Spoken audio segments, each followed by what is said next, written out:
إياك نعبد وإياك نستعين اهدنا الصراط المستقيم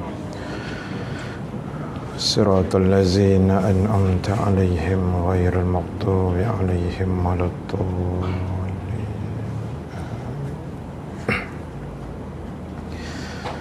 الحمد لله رب العالمين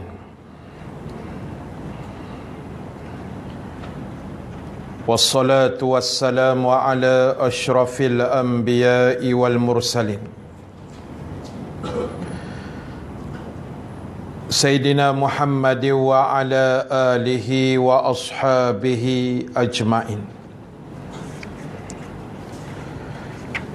سبحانك لا علم لنا إلا ما علمتنا إنك أنت العليم الحكيم. اللهم صل وسلم وبارك على سيدنا محمد صلى الله عليه وسلم وعلى آله وأصحابه أجمعين. ربنا افتح بيننا وبين قومنا بالحق وأنت خير الفاتحين.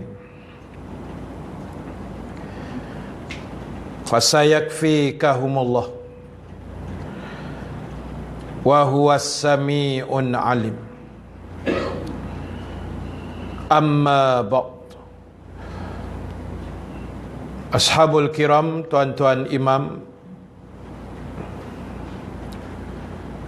tuan-tuan Bilal pengerusi dan seluruh ahli jawatan kuasa Surau Al-Husna,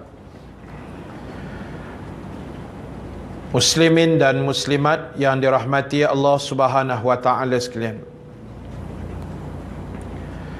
Alhamdulillah taala, kita memanjatkan kesyukuran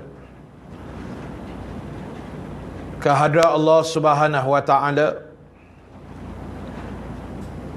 Dengan izin daripadanya, kita dapat sama-sama berhimpun sekali lagi pada malam ini. Mudah-mudahan pertemuan kita mendapat kebaikan dan keampunan daripada Allah Subhanahu wa taala.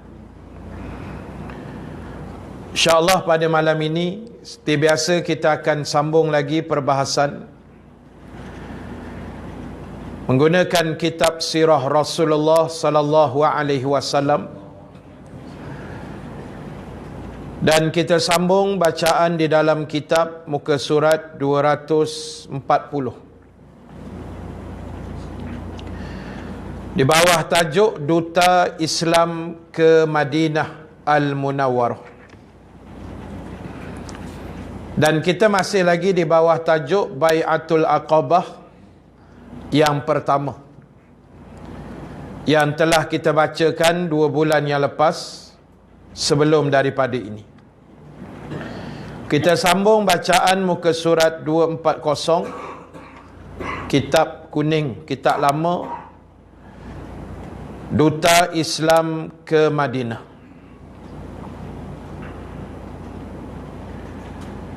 Setelah selesai memeterikan bai'ah dan janji setia serta berakhirnya musim haji, Rasulullah sallallahu alaihi wasallam bertindak mengutus bersama-sama dengan mereka yang berbai'ah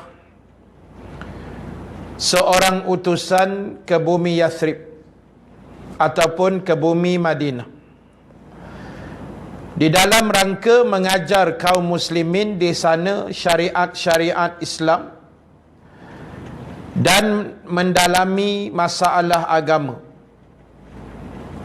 ataupun disebut tafaqquh fid din, mendalami agama Islam, dan supaya mereka bertugas menyebarkan Islam di kalangan masyarakat yang masih syirik. Dan Rasulullah sallallahu alaihi wasallam memilih tokoh duta ke sana di kalangan anak muda yang paling awal memeluk Islam, iaitulah Mus'ab bin Umair radhiyallahu anhu. Tuan-tuan, ibu-ibu yang dirahmati Allah sekalian, kita dah bincang dah sebelum daripada ini bagaimana Rasulullah sallallahu alaihi wasallam telah mengadakan satu bai'ah, satu ikatan perjanjian yang dipanggil Bai'atul Aqabah yang pertama. Dia ada nanti kita akan jumpa kemudian Bai'atul Aqabah Ats-Tsani yang kedua. Kita baru masuk yang pertama, yang telah dibuat oleh Nabi sallallahu alaihi wasallam di kalangan bersama dengan Nabi itu, ialah orang-orang yang datang daripada Madinah. Mereka-mereka yang dah mendengar cerita Nabi dan mereka datang untuk memeluk Islam dan seterusnya mengikat satu perjanjian yang telah kita bacakan dulu. Antaranya saya ulang ringkas: tidak menyengutukan Allah, tidak mencuri, tidak berzina, tidak membunuh anak, tidak berbohong, tidak membuat maksiat kepada Nabi sallallahu alaihi wasallam. Itu antaranya lah. Selain Nabi kata yang buat baik akan dibalas kebaikan, yang buat jahat akan dibalas dengan api neraka. Lalu selesai perjanjian yang diikat itu di satu tempat yang bernama Aqabah. Aqabah ini satu kawasan yang terletak di bumi Mina, tempat para jamaah haji bermalam di Mina dan juga melakukan lontaran jamarat pada hari-hari melontar, pada hari tasyrik 11, 12 dan 13 hari bulan Zulhijjah. Jadi perjanjian itu diikat ketika musim haji. Makna ada ramai orang, jadi dia tak berapa nak nampak sangat lah, tak berapa nak perasan kumpulan yang Nabi jumpa itu. Dan bila selesai haji, baliklah mereka ke Madinah. Dan Rasulullah sallallahu alaihi wasallam tidak membiarkan mereka balik begitu saja. Tetapi Nabi mengirimkan seorang anak muda yang agak faqih dalam bidang agama, yang bernama Mus'ab bin Umair radhiyallahu anhu. Nabi kirimkan sekali dengan sahabat yang baru ikat perjanjian itu untuk berdakwah. Yang pertamanya untuk mengingatkan mereka tentang isi perjanjian tadi, dan dalam masa yang sama mengajar mereka syariat agama, mengajar mereka Islam, mengajar para sahabat yang baru memeluk Islam itu faham dan faqih dalam agama. Jadi ini tujuan Rasul kirimkan Mus'ab bin Umair bersama dengan mereka balik ke Yasrib ataupun ke bumi Madinah Al-Munawwarah sebagai, orang kata, kesinambungan dakwah. Nabi tak habiskan macam tu saja tak. Nabi tak habis gitu. Sebab itu kita ni pun kadang-kadang kena tengok juga perkara ini. Kadang-kadang ada orang-orang yang ingin memeluk agama Islam. Kan, saya pernah lah beberapa kali dalam kuliah-kuliah, selesai kuliah, mengislamkan Cina pun pernah, India pun pernah. Mereka nak memeluk Islam. Tak, jadi selepas kuliah tu kita buatlah majlis ringkas. kita syahadahkan dia, kita ajar dia syahadah. Itu dah okey dah. Cuma kadang-kadang kita terlupa nak follow up. Kita terlupa nak pegang dia balik ataupun bagi dia jalan-jalan bagaimana nak memahamkan Islam. Contoh dia macam perkim. Jadi perkim kan, yang menganjurkan kelas-kelas tafakuh fiddin atau fardu ain, yang mungkin dalam bahasa Inggeris, dalam bahasa Tamil, dalam bahasa Cina, Cantonese, supaya mereka yang masuk agama Islam ni dia tak tercicir. Itu yang kadang-kadang kita tak perasan. Kita mungkin kadang-kadang terlepas pandang. Akhirnya na'udzubillah dia murtad balik kepada agama dia. Jadi apa yang Nabi buat ni ialah kesinambungan. Nabi tak nak terputus. Nabi tak mau hubungan tu terputus. So Nabi kirimkan Mus'ab bin Umair, seorang sahabat yang hebat, yang gah namanya dalam persada sahabat, untuk menjadi murabbi, menjadi tenaga dakwah, tenaga pengajar ketika berada di Madinah Al-Munawwarah. Baik, tajuk yang berikutnya, kejayaan yang cemerlang. Semasa di Madinah, Mus'ab bin Umair menumpang bersama As'ad bin Zurarah. Malah kedua-dua mereka giat menyebarkan Islam di kalangan penduduk Yasrib dengan penuh semangat dan bersungguh-sungguh. Mus'ab dikenali sebagai Al-Mukri. Al-Mukri ni maksud dia pembaca. Dan Al-Mukri ini sebenarnya lebih tepat kepada gelaran orang yang menghafaz 30 juzuk Al-Quran. Itu sebenarnya lebih tepat. Orang yang menghafaz Al-Quran 30 juzuk dia panggil Al-Mukri. Yang macam kita hafaz 3 kul dipanggil cengkerik. Tak kisahlah panggil apa benda pun, yang elok lah.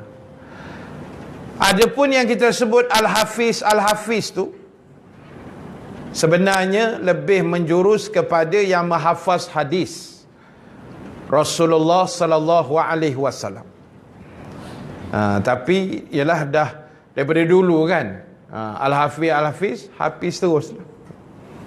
Tapi secara ilmiah dia, yang hafaz Quran dia panggil Mukri. Macam Al-Fadil Ustaz Osman Hamzah, dia hidup lagi kan? Meninggal tu yang Ustaz apa nama tu? Yang Masjid Negeri tu, muda tu, tak ingat lah. Memang Melayu mudah lupa sungguh. Saya pun lupa kat tuan. Padahal kawan tu tak ingat nama dah. Baik, Ustaz Osman Hamzah tu, tu biasa orang sebut Ustaz Osman Hamzah Al-Mukri. Mukri tu orang yang membaca Quran, makna orang yang hafal Quran sebenarnya. Jadi Mus'ab ni lebih kepada Al-Mukri, makna ilmu Quran dia tu hebat. Ilmu Quran dia tu hebat. Dan di antara kisah gemilang dalam usaha dakwah mereka, antaranya satu hari As'ad bin Zurarah telah keluar bersama Mus'ab bin Umair ke perkampungan Bani Abdul Ashhal dan Bani Zafar. Mereka berdua memasuki perkarangan tempat tinggal Bani Zafar, dan mereka duduk dekat perigi yang dikenali sebagai perigi Marok, di mana mereka telah dilingkungi oleh orang-orang Islam. Dan di masa itu Sa'ad bin Mu'az dan Usaid bin Hadir, dua tokoh pemuka Bani Abdul Ashhal tadi. Yang pertama telah meminta kepada yang kedua dengan katanya, ayuh, cuba kamu pergi tengok dua orang pemuda itu yang telah mempengaruhi orang-orang bawahan kita. Tengkingkan dan halaukan mereka supaya tidak memasuki perkampungan kita. As'ad bin Zurarah itu anak saudaraku. Kalau tidak, biar aku yang bereskan. Lalu bila mereka pergi di kawasan telaga itu, di perkampungan Bani Abdul Ashhal tadi, Bani Zafar tadi, ada telaga di situ. Dan telaga itu, bahasa mudah dia, kawasan dia pergi itu kawasan orang Islam lah. Kawasan yang ada dah sahabat Nabi yang memeluk Islam, dan mereka menguasai telaga itu. Tapi ketua kampung tu, kalau bahasa mudah dia kita sebut ketua kampung, dia kata kepada dua sahabat Nabi tadi, Mus'ab dengan As'ad bin Zurarah tadi, di sana ada dua orang yang maknanya mereka ni, maksud dua orang tadi, dua orang yang sahabat Nabi itulah. Perkampungan tu sebahagian dah ada yang meluk Islam, sebahagian tu masih orang kata dalam jahiliah, dalam agama datuk nenek moyang mereka. Lalu ketua kampung tu bila tengok sahabat Nabi hak dua orang ni mari, dan dia kata As'ad tu anak saudara aku, jadi dia minta lah ada geng-geng dia tolong selesaikan. Maknanya halau, tengking, herdik, pukul ke belasah, pergi buat. Kalau tak buat, aku akan settlekan, dia kata. Memang ni dipanggil ketua kampung Samsing lah. Geng lebih kurang Saripdul macam tu lah. Dia Samsing kampung dusun punya. Jadi, apa yang berlakunya? Usaid yang diarahkan tadi, Usaid bin Hadir, telah mengambil tombaknya dan menuju ke arah Mus'ab dan As'ad. Dan sebaik saja As'ad melihatnya, As'ad pun memberitahu kepada Mus'ab dengan katanya, Usaid itu adalah ketua kabilahnya. Dia datang kemari dan kau harap kau dapat jelaskan kebenaran Allah kepadanya. Jadi As'ad beritahu pada Mus'ab, yang datang ni, dia ni ketua kabilah. Jadi kita beritahulah agama Islam tu macam mana dekat dia. Walaupun dia datang dengan tombak tadi. Lalu kata Mus'ab, insya-Allah sekiranya beliau duduk saja di sini, aku cuba berbual dengannya. Kalau maksud dia kalau dia mari tu elok, layanan pun elok lah. Kemudian Usaid pun tiba di hadapan mereka berdua dengan memaki-makinya, sambil berkata, apa yang membawa kamu datang kemari? Kamu cuba memperbodohkan golongan yang lemah di kalangan kami. Ayuh, beredarlah kamu dari sini, sekiranya kamu masih sayang lagi kepada diri kamu. Jadi dia ugut. Dia punya hujah dia sama je tuan, daripada Mekah sampailah ke Madinah. Hujah dia, kamu memperbodohkan penduduk di sini. Kamu nak ajak dia masuk Islam, itu maknanya kamu membodohkan agama mereka. Hujah ni yang sebenarnya Abu Jahal pun pakai, Abu Lahab pun pakai masa mula-mula Nabi dakwah di kota Mekah sebelum daripada itu. Jadi benda yang sama juga dihujah. Alasannya memperbodohkan kaum keluarga dan kerabat-kerabat kami. Jadi sebenarnya bukan memperbodohkan, sebenarnya memang bodoh. Dia tak mau faham agama tu, dia jadi jahil tu. Istilah Melayu kata bodoh begitu. Lalu bila dia tengking, dia herdik, dia halau, lalu kata Mus'ab bin Umair, boleh tak tuan duduk dan dengar dulu dari kami barang sepatah dua kata. Sekiranya tidak senang dengan kata-kataku ini, boleh engkau dengarnya. Kalau senang. Kalau tidak, boleh perintah aku berhenti. Mus'ab ni pun dia cool man juga kan. Tenang. Walaupun kawan tu pakai tombak kan, dia relax dulu. Dia kata boleh. Boleh tak duk dengar dulu sepatah dua. Kalau tak larat dengar, suruh aku berhenti kan, aku berhenti. Lalu kata Usaid, itu adalah yang terbaik dan saksama. Okey juga. Kan, Usaid yang nampak macam bengis tadi ni, boleh pula dia relax aja. Dia kata okey, tak apa. Dengan itu beliau memacak tombaknya ke tanah. Dan Mus'ab pun menyampaikan kepadanya pengenalan Islam. Di samping dia membaca Al-Quran.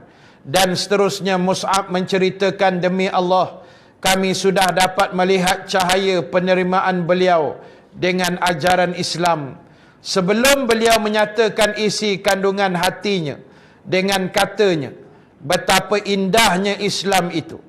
Dan alangkah cantiknya ayat-ayat tadi. Apakah biasa kamu lakukan bila kamu hendak memeluk Islam?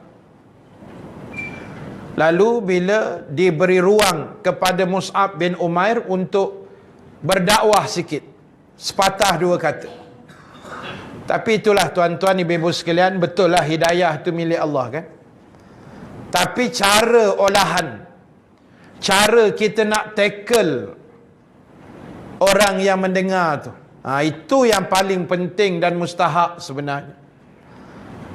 Skill untuk tackle audience ni, sebenarnya macam kami ustaz ni kena tahu semua benda tu. Sebab kita kuliah, depan kita ada ramai audience. Ramai orang yang duduk bersila mendengar kuliah kita.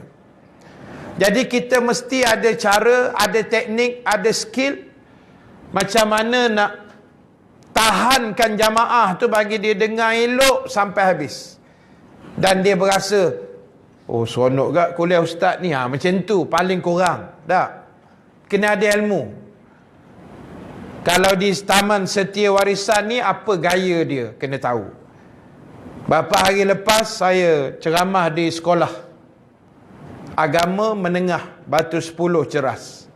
Semua pelajar form 1 sampai form 5. Kena tahu pula pelajar macam mana nak tackle. Itu ilmu dakwah. Saya diberi masa 1 jam saja. Masa tu 8.30 pagi sampai 9.30. Tengah dah ceramah separuh dah, sampai pukul 9. Saya kata tak apa, semua duduk bertenang. InsyaAllah ustaz berhenti 9.30, saya kata. Lepas tu riuh satu surau. Ustaz, jangan ustaz berhenti pukul 10, kata dia. Okey, saya kata kalau bertenang saya boleh berhenti pukul 10. Alang-alang ustaz, pukul 11 je lah. Saya kata pukul 11 kau je lah ceramah, saya kata. Aku nak pergi khutbah Jumaat lagi masa tu. Semalam kan khutbah Jumaat. Agaknya dia suka kot dengar agaknya lah kan. Dia seronok, lama-lama tak apa ustaz, kata dia. Dia ingat kita ada kerja lain kot kan. Nak menghadap dia je. Jadi nak cerita macam mana Mus'ab dia baca ayat Quran, kemudian yang mendengar tadi musuh yang bernama Usaid tadi, dia dengar-dengar tu Mus'ab kata, sebelum dia nak cakap tu kami dah rasa dah yang Usaid tadi yang pegang tombak tadi berasa macam nak masuk Islam dah ni. Nampak dah dia punya, apa dia panggil, tarikan tu sudah ada. Yalah hidayah tu Allah punya kan. Tapi ikhtiar daripada sahabat Nabi ni, mungkin lenggo ayat yang dia baca, kena ayat tu. Jadi kawan ni pun dengar berasa tertarik dengan Islam. Itu yang dia tanya, alangkah indahnya Islam tadi dan alangkah indahnya ayat tadi. So macam mana dia kata kalau nak masuk Islam ni biasa apa nak kena buat? Lalu kata Mus'ab dan As'ad kepadanya, pertama haruslah bersuci. Bersuci ni makna mandi lah. Mandi, kemudian membersihkan pakaian, kemudian mengucap 2 kalimah syahadah, kemudian sembahyang 2 rakaat. Maknanya kamu kena mandi, lepas tu bersuci semua, ambil air semayang, semayang 2 rakaat. Dia ada tulis bersunat. Kita apa-apa hal bersunat dulu. Tu yang tak berani masuk Islam. Kan? Dia jumpa kita, haji, saya ingat mau masuk Islam. Tak ada hal kita kata, ada berani, potong. Itu soalan wajib pertama. Kawan tu dengar-dengar, tak jadilah kata dia. Jadi tuan-tuan, hak potong tu kemudian lah, kemudian. Kita cerita yang asas ni dulu. Cerita yang suruh mandi, bersih-bersih pakaian semua, ambil uduk, kemudian mengucap 2 kalimah syahadah, kemudian sembahyang sunat 2 rakaat. Lalu dengan itu Usaid pun terus bangun. Dia tak tunggu dah tuan. Ini yang kata hidayah tu kan. Dia tak peduli dah. Tombak ke mana, apa ke mana. Lalu dia pun bangun, bersuci dan membersihkan pakaian. Lalu mengucap 2 kalimah syahadah dan menunaikan solat 2 rakaat. Lalu seterusnya beliau menegaskan, sebenarnya di belakangku ini ada seorang lelaki. Sekiranya beliau ini mengikuti kamu berdua, pasti tidak seorang pun akan tertinggal tanpa mengikuti kamu, dan aku akan tunjukkan di mana beliau berada sekarang ini. Jadi kata Usaid, ada lagi seorang ketua kampung ni.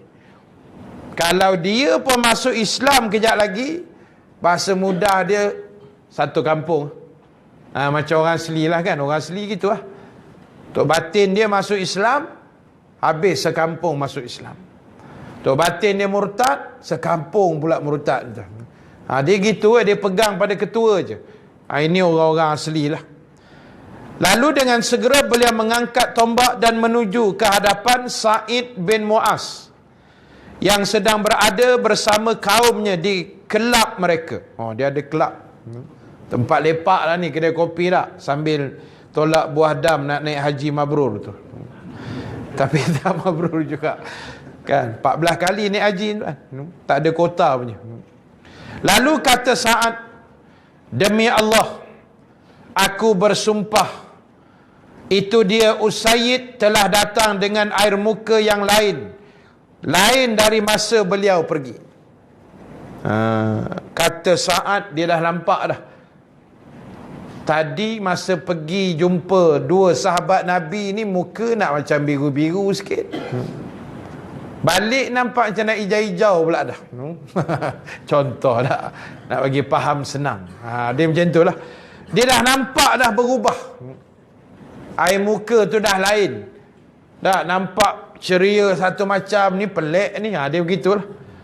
Lalu bila Usaid berdiri di hadapan kelab tersebut, lalu Sa'ad berkata, apa yang telah engkau lakukan? Kata Usaid, aku telah pun bercakap dengan 2 anak muda ini, dan aku dapati kedua mereka tidak berbahaya. Juga telah kularang mereka, dan mereka berdua telah memberi jawapan dengan kata mereka, kami menurut saja apa yang kamu senang dengannya. Maksud dia, daripada awal perbualan itu, Usaid tu dah rasa baik 2 orang ni.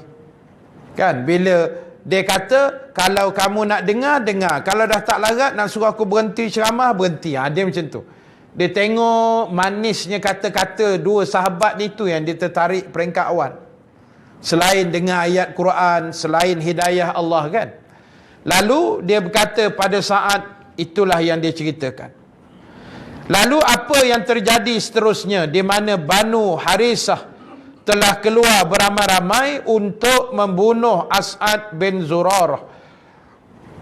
Mereka nak bunuh salah seorang sahabat Nabi yang jadi wakil tadi. Iaitu setelah mereka mengetahui bahawa beliau adalah anak saudara Sa'ad bin Mu'az dengan tujuan melanggar perjanjian. Lalu Sa'ad bin Mu'az bangun dari tempatnya untuk ke tempat kaum muslimin berkumpul bersama As'ad. Beliau membawa tombaknya dan menuju ke tempat Mus'ab dan As'ad. Setelah didapati mereka berdua tenang, tak ada apa-apa yang berlaku, beliau pun sedar di mana Usaid membiarkan begitu. dengan maksud supaya beliau dapat mengikuti pembicaraan dari mereka berdua. Namun sampainya beliau di hadapan Mus'ab dan As'ad dengan keadaan memarahi mereka. Lantas beliau berkata kepada As'ad, "Demi Allah, wahai Abu Umamah, kalau tidak kerana hubungan kerabat antara kita berdua, kamu tidak dapat berbuat demikian, lantaran kamu berdua telah memasuki daerah kami dalam keadaan kami tidak suka."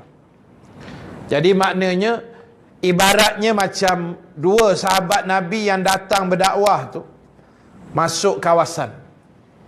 Maksud dia konon melanggar perjanjian. Mungkin adalah kot apa perjanjian yang mereka dah buat. Lalu bila masuk dua orang sahabat ni, mereka guna alasan itu untuk halau.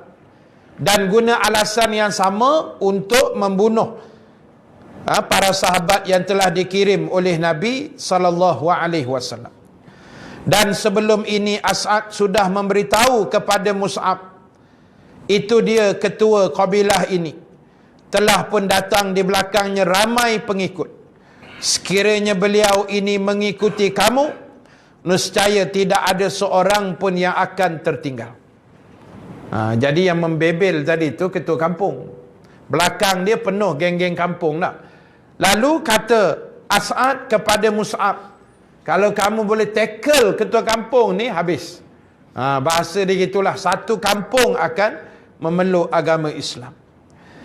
Lalu dengan itu Mus'ab berkata kepada Sa'ad, "Boleh tak tuan hamba duduk seketika dan dengarkan dulu barang suatu dari kami. Sekiranya yang kami sampaikan itu menyenangkan tuan, tuan terimalah. Tapi sekiranya kami sampaikan itu berat bagi tuan, maka kami elakkan dan hindarkan yang tuan bencikan ini."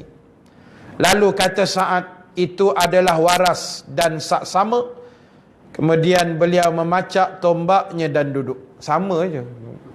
Dia nampak macam berapi berangin awal aja kan. Dah dengar dua cakap sahabat Nabi, dia cair pula. Pacak tombak, duduk. Lalu diperkenalkan Islam, dibacakan ayat-ayat Quran. Semasa itu juga berubah mukanya. Sebab apa berubah ni? Sebab dia faham Quran. Kita tak berubah sebab apa? Tahu pun. Tahu dah jawapan dia, sebab tak faham lah tu. Kan, tak faham-faham Quran walaupun dah baca Quran 40 tahun. Tak, kita baca Quran lama dah tuan-tuan, ibu-ibu sekalian. Agak-agak orang Melayu ni baca Yasin dah berapa puluh tahun dah agak-agak. Sejak perang Jepun agaknya dah baca Yasin malam Jumaat ni. Cuba tanya yang baca Yasin tu, faham tak Yasin agak-agak? Tak banyak pun, 83 ayat saja kan. Kita tak ada usaha. Kalau ada, Alhamdulillah. Saya tak tuduh kata tak ada langsung. Tapi biarlah ada usaha dan peningkatan supaya ayat-ayat Quran yang kita baca, kita cuba fahamkan sedikit-sedikit makna-makna dan pengertian. Saya sebut dah sehari dua ni. Tuan-tuan buka dalam kitab Bimbingan Mukminin, Imam Ghazali rahimallahu ta'ala. Antara perkara yang membantu mengkhusyukkan solat kita, antaranya kata Imam Ghazali, ialah cuba fahamkan ayat-ayat yang dibaca di dalam solat. Doa iftitahnya, inna solati wa nusuki sampai habis. Fatihahnya, subhana rabbiyal a'la wa bihamdi azimi wa bihamdi. Doa duduk antara dua sujud, tahiyat awal, tahiyat akhir. Tak? Cuba kita fahamkan pengertian ayat-ayat zikir-zikir itu, sedangkan kita dah solat mungkin dah 40 tahun. Barangkali mungkin ada yang tak faham lagi. Tapi jangan susah hati tuan-tuan, kita masih hidup. Kita ada ruang untuk betulkan keadaan ini. Nak buat macam mana ustaz? Saya dekat dah nak mati dah. Tahu mana dekat nak mati? Saya tua dah ustaz. Dia bukan tua, masih remaja. tapi purba. Tu kira tua jugalah, tapi nak sedap panggil remaja purba. Zon maghrib nak masuk isyak. Dah senja lah tu. Jadi bukan kira tua, kalau dah tua surrender. Tak payahlah ustaz, nak faham-faham dah nak mati dan lagi setahun dua je. Dia bukan kira itu. Dia nak kira besok pengakhiran tu macam mana. Dia bukan kira tua tak tua. Tua muda pun mati tak? Tua muda pun mati. Tapi poin dia sekarang, usaha untuk memaham. Bila ada usaha, Allah akan bantu kita. Supaya lebih khusyuk lagi selepas ni semayang kita tak. Kadang-kadang orang pun tanya juga, ustaz semayang saya tak khusyuk, macam mana nak buat? Dia banyak benda lah. Jadi antaranya, cuba faham ayat-ayat, zikir-zikir, doa-doa, termasuk doa kunut yang kita minta pagi-pagi buta tadi. Fahamkan, Allahumma hdina fi man hadait. Apa maknanya? Wa'afina fi man afait. Sampailah habis doa tu. Jadi bila faham tu adalah membantu ke arah nak khusyuk tu sikit kan. So kita cubalah buat pembaharuan. Lalu bila dia dengar ayat tadi berubah. Tanda terima kebenaran Islam.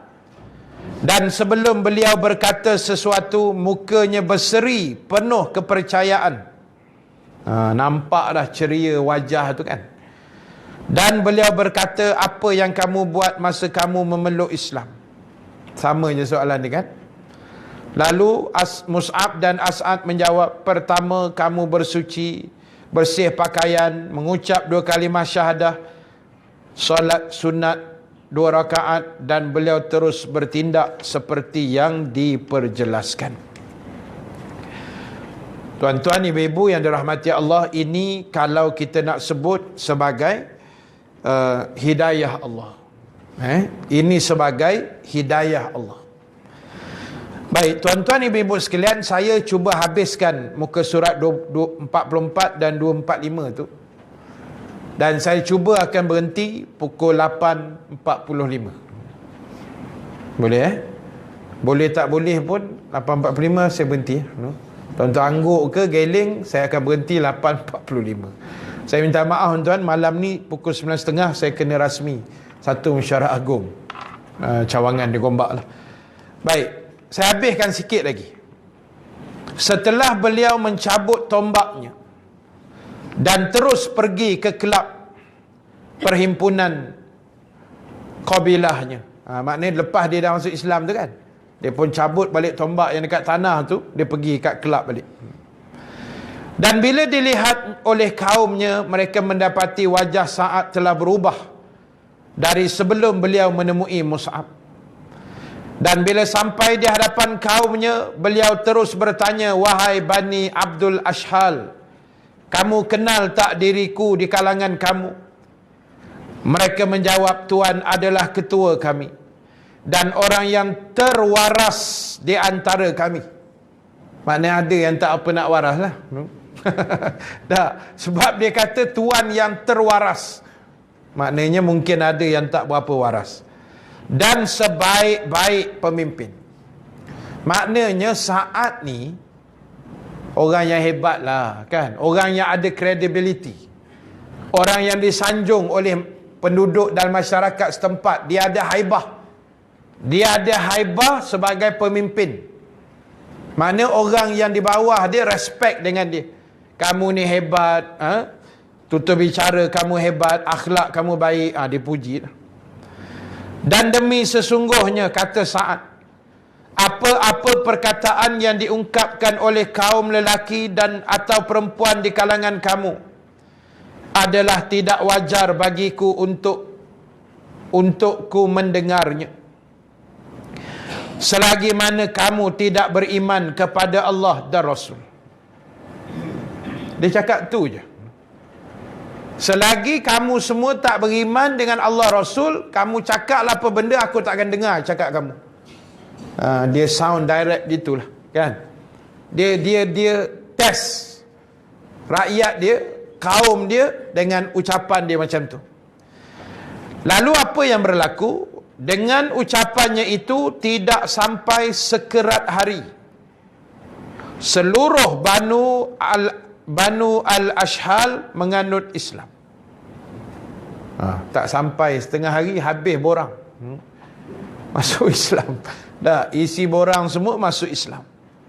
Kecuali semua masuk, seorang aja tak masuk. Al-Ushairam yang telah menangguh penerimaannya hingga ke hari peperangan Uhud. Namun pada hari itu beliau terus mengucap 2 kalimah syahadah dan terus ke medan jihad dan berjuang bersama kaum muslimin. Namun Allah mengurniakan kepadanya syahid atau syahadah dan beliau gugur sebagai pahlawan syahid meskipun tidak sempat sujud solat kepada Allah. Justru Rasulullah bersabda, beramal sedikit tapi diberi ganjaran yang banyak. Allahu Akbar, tuan-tuan. Ini sahabat.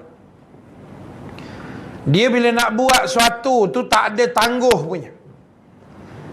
Hari nak pergi bertempur di medan Uhud, asalnya dia duduk di barisan tentera kafir. Tapi bila dah tengok geng kampung semua dah masuk Islam, mana boleh tahan. Lalu dia mengucap 2 kalimah syahadah, ambil tombak, naik kuda, terus perang Uhud. Duduk pula di pihak tentera muslimin.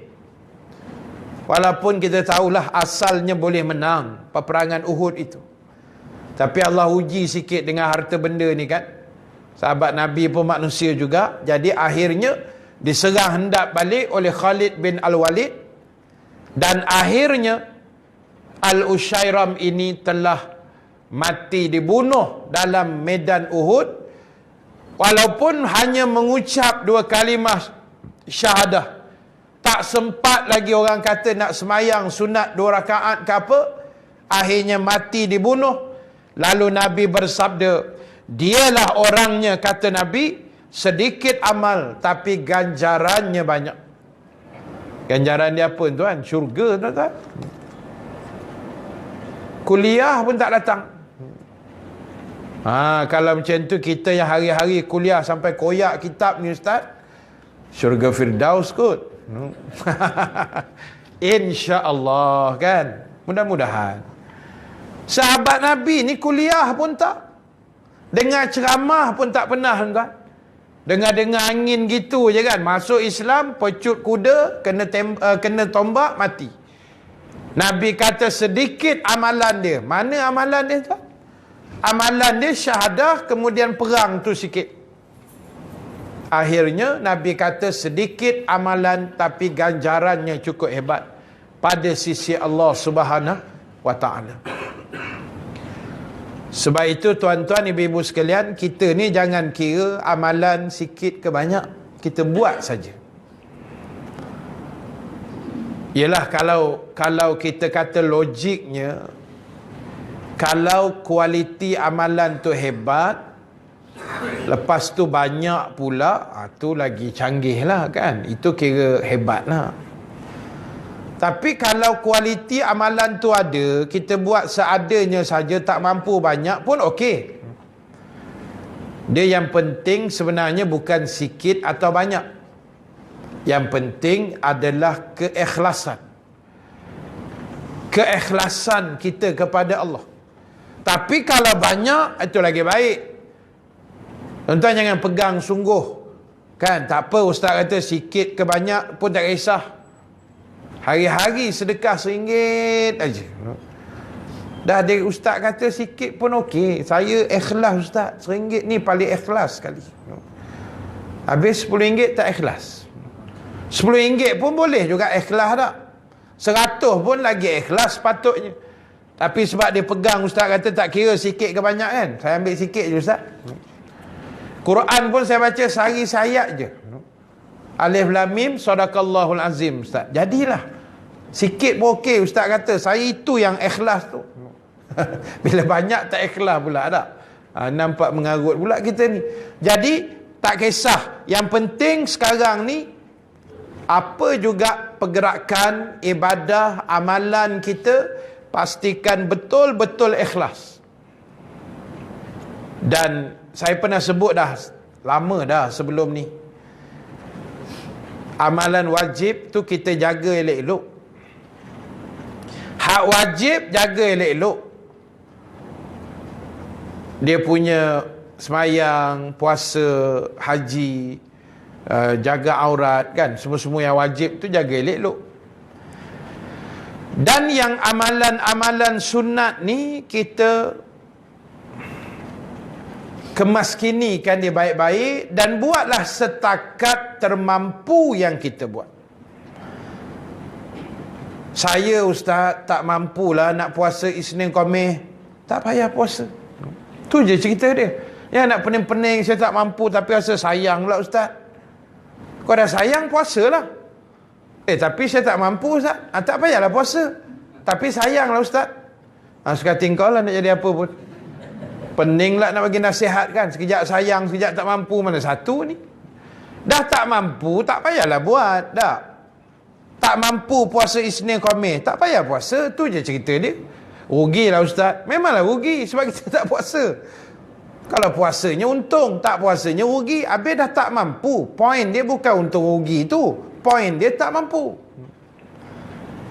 Kan pernah kita cerita seorang tabi'in. Satu orang sahabat nampak kan tabi'in tu. Tengok dah macam nak mati dah. Lembek gila, macam tak menyawa dah. Lembek sangat. Orang tanya pasal apa ni, dia kata sebab aku puasa sunat dia tu. Kawan yang tegur tu dia jawab, nasib baik Saidina Umar dah mati tau. Kalau dia hidup, engkau mati hari ni. Dia kerja dekat Saidina Umar. Maksud dia apa? Islam melarang. Benda tu ada sebenarnya tuan-tuan, dibahaskan dalam kitab. Walaupun sunat, eloklah kita buat. Itu asas. Tapi kalau sampai memudaratkan diri, puasa sunat sampai tak boleh bangun, tidur lepas subuh sampai maghrib baru bangkit, bayang kau tak payah puasa macam tu. Memudaratkan diri tak? Dia sampai memudarat, Islam tak benar. Kalau kita puasa sunat, okey dah, lapar sikit-sikit, tapi steady, kerja pun on, surau pun datang, kuliah pun mari, okey lah. Tapi kalau puasa sunat je, pukul 9.30 pagi dah tombang lah, tak larat dah. Jalan pun pergi sembahyang Zuhur merangkak aje. Tak payahlah puasa. Memudaratkan diri, Islam tak benarkan. Wala tulqu biaidikum ila tahlukah. Itu ada dibahas. Jadi kawan tu puasa sampai lembek, tak larat nak bangun. Dia kata aku puasa sunat. Dia kata bukan puasa Ramadan, puasa sunat. Isnin Khamis.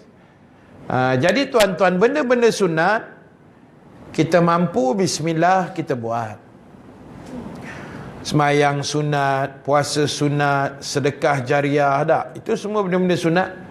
Baca Quran, kita mampu kita buat. Tak mampulah nak baca ustaz, tak payah baca, besoklah baca. Hari ni tak sempat, tak apa, tak payah baca hari ni, baca besok. Besok pun tak sempat ke ustaz, ada kenduri 3 esok. Bukan 13 kemah, 3 kenduri besok. Tak sempat ustaz, tak apa, baca hari Senin esok, lusa pula. Buat dah kerja ustaz, balik petang dah penat, tak sempat rasanya. Baca surat khabar je lah. Surat khabar sempat kau baca tak? WhatsApp pun sempat selak juga. Quran sekejap tak boleh. Apa benda kita jadi orang Islam macam ni kan? Kena muhasabah balik lah. Sama-sama. Baik, akhir sekali saya habiskan perenggan tu. Mus'ab bin Umair tinggal di rumah As'ad bin Zurarah. Lalu menyeru masyarakat di sana kepada Islam. Menyebabkan tiada sebuah rumah pun dari golongan Ansar. Ansar ni siapa? Penduduk asal Madinah lah, dipanggil golongan Ansar. Yang tidak dikunjungi Islam. Kecuali rumah Banu Umayyah bin Zaid, Khatmah dan Wa'il. Kerana terdapat seorang penyair yang disegani, di mana cakapnya didengari, iaitu Qais bin Al-Aslad. Mereka tertangguh memeluk Islam. Bukan tak masuk, tertangguh, lewat sikit. Hinggalah tahun peperangan Khandaq, iaitu tahun ke-5 Hijrah. Lepas 3-4 tahun tu baru masuk Islam. Sebelum ketibaan musim haji yang berikutnya, iaitu tahun ke-13 kebangkitan Rasul sallallahu alaihi wasallam, Mus'ab bin Umair telah membawa bersama beliau satu jamaah ke Makkah dengan berita yang menggembirakan, iaitulah berita kemenangan. Beliau memperihalkan kepada Rasulullah sallallahu alaihi wasallam segala sesuatu mengenai kabilah yang menetap di Yasrib. Dilaporkan segala kebaikan yang sedang menanti di sana, dan dikisahkan seluruh kekuatan dan potensi yang sedang menunggu di sana. Tahun 13 nubuah tu maksud dia selepas 13 tahun Nabi jadi Rasul. Itu dipanggil tahun ke-13 nubuah. Maksud dia, Mus'ab dia balik semula ke Mekah, bagi laporan ke Nabi. Masa tu kan tak ada lagi benda-benda macam kita ni kan, WhatsApp semua tak ada. So dia balik sini jalan kaki, bawa laporan, beritahu, wahai Rasulullah, aku dah pergi Madinah sekian-sekian, yang memeluk Islam sekian-sekian, perkampungan ni sekian-sekian, kemudian nampak ada potensi Madinah ni sedang menunggu kamu. Itu yang setahun lepas tu hijrah. Mus'ab balik itu dah hujung, Nabi dah duduk di Mekah tu, dah hujung. Setahun lepas tu Nabi hijrah ke Madinah. Mungkin juga hasil laporan Mus'ab bin Umair. Nabi tengok juga laporan tu, nampak ada potensi, Nabi gerak ke Madinah Al-Munawwarah. Sedangkan ketika Rasulullah pergi ke Taif, Nabi tidak ada maklumat. Kan, Nabi pergi dengan Zaid bin Harisah, kena baling batu 10 hari, kena halau begitu. Tak ada maklumat kan, Nabi main pergi macam tu saja.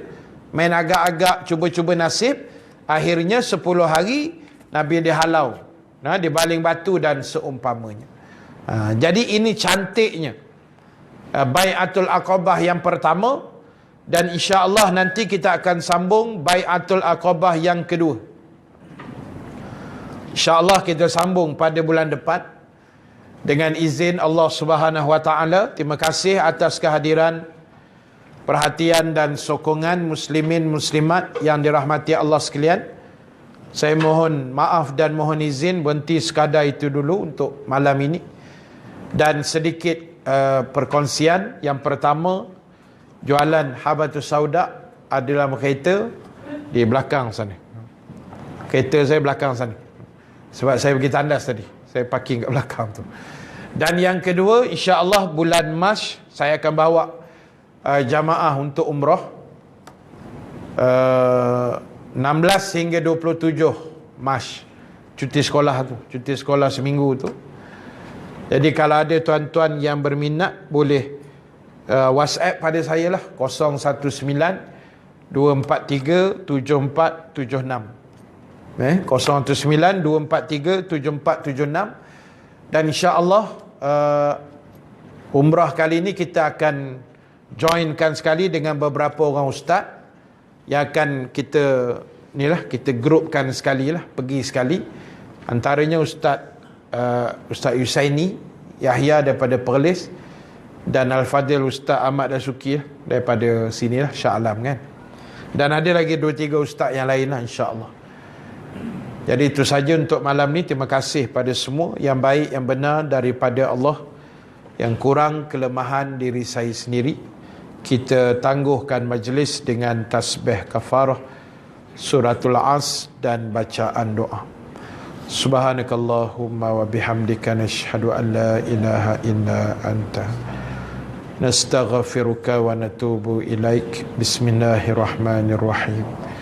Wal asri innal insana lafi khusrin illa allazina amanu wa amilus salihat wa tawasaw bil haqq wa tawasaw bis sabr. Bismillahirrahmanirrahim. Alhamdulillahi rabbil alamin. Wassalatu wassalamu ala asyrafil anbiya'i wal mursalin Sayyidina Muhammad wa ala alihi wa sahbihi ajma'in.